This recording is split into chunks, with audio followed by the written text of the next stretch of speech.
আর যেহেতু পঞ্চমী পুজো ছিল, তাই মা সকাল সকাল উঠেই দেখছি পঞ্চমী পুজোটা সেরে নিল। মা এদিকে পুজো করছে, তাই পুজোটা দেখে আমি চলে গেলাম স্নান করতে। আর এই পঞ্চমী পুজোটা প্রায় মানুষেরই আছে, কাঁচা দেবতার পুজো। আমি খুব নিষ্ঠা করে পালন করি। আচ্ছা, তোমাদের কার কার এই পঞ্চমী পুজোটা আছে আমাকে একটু কমেন্টে জানাবে তো। আর এই যে মা চাল কলা মাখছে, এটা খেতে তো আমার ভীষণ ভালো লাগে। তোমাদের কার কার এরকম চাল কলা মাখা খেতে ভালো লাগে আমাকে কিন্তু জানাতে ভুলবে না। চলো, মায়ের এদিকে প্রায় পুজো শেষ।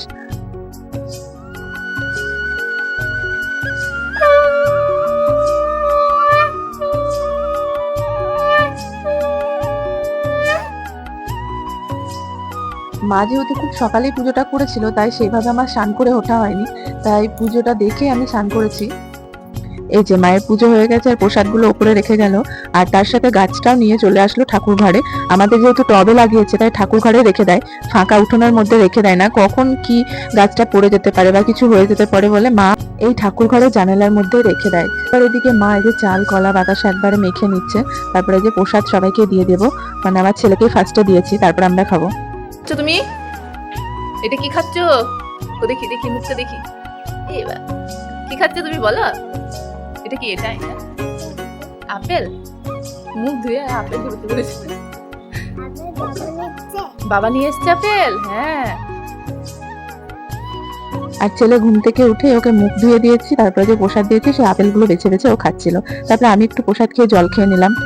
আমার হাজবেন্ড এদিকে উঠে পড়েছিল, তাই ও ব্রাশ করে ওকে চা দিয়েছিলাম, চা খেয়ে তারপর বললো যে টিফিন করবো। তাই টিফিনে ভাবছিলাম কি দেবো, আজকে পঞ্চমী ভেবেই পাচ্ছিলাম না। তখন মা বললো চিড়ে দিয়ে দে, চিড়ে দুধ কলা চিনি এগুলো দিয়ে ওকে দিয়ে আসলাম। বেশ ভালো লাগলো খেতে। আর পঞ্চমী তো চিড়ে তো খাওয়াই যায়।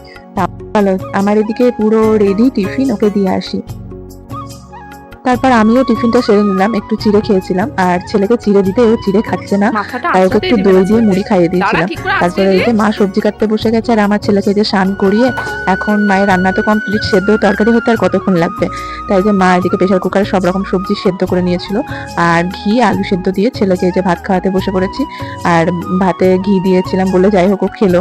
তারপরে যে আমার একটা বোন এসেছিল, সে বাবুকে নিয়ে গেল ওদের বাড়িতে বেশি থাকে, মানে ও খুব ভালোবাসে, ওরাও খুব আমার ছেলেকে ভালোবাসে, তাই যে নিয়ে গেলে এখন ওদের বাড়িতে বসে থাকবে। আর ওদিকে মা আমি ভাই সবাই মিলে একসঙ্গে খেতে বসে গেলাম। আর মা সেদ্ধ মাখছিল, কুমড়ো সেদ্ধ আলু সেদ্ধ, আর ভাতে ঘি নিয়েছিলাম। বেশ ভালোই লাগছিল, দুদিন পর পর একই সেদ্ধ ভাত খেতে খারাপ লাগছিল না, বেশ ভালো লাগছিল। তাই এই দিয়ে ভাত কটা খেয়ে নিলাম, তারপরে চলে গেলাম কাকিমাদের বাড়ি, মানে বাবুকে নিয়ে গেছে ওই কাকিমাদের বাড়ি।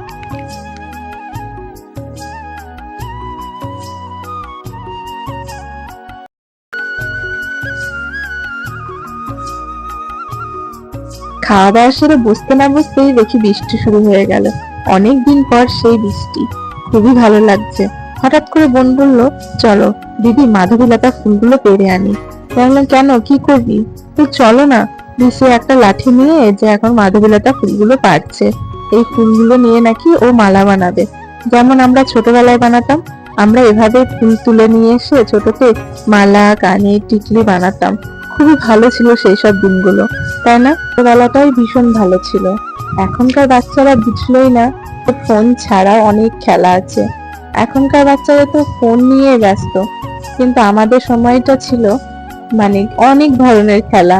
কি বলবো, সত্যি বলছি, খুব মনে পড়ে সেসব দিনগুলো। আর এই যে ফুলগুলো নিয়ে চলে এসেছে, আর আমি কেটে দিচ্ছি ছোট ছোট করে, আর ও আমাকে মালাগুলো গেঁথে দিচ্ছে। তো দেখো দেখো কত সুন্দর করে গাঁথা হয়ে গেছে। আগে আমরা কি করতাম, ওই যে ফুলের ডাঁটগুলো ছিল ওগুলো দিয়েই গাঁথতাম, আর বোন সুতো দিয়ে গাঁথছে। দেখো ফাইনাল আমাদের কমপ্লিট হয়ে গেছে। যে আমি পরে নিলাম, আমি ওদিকে জিজ্ঞাসা করছি বল কেমন লাগছে, আর আমি পরে নিয়েছি। যে কানের বানিয়েছি দুটো, আর গলার মালা, আর আমি টিকলি বানিয়েছিলাম। দেখো ওটাও পরবো। বেশ ভালো লাগছে, মনে হচ্ছে সেই ছোটবেলায় আবার ফিরে গেছি।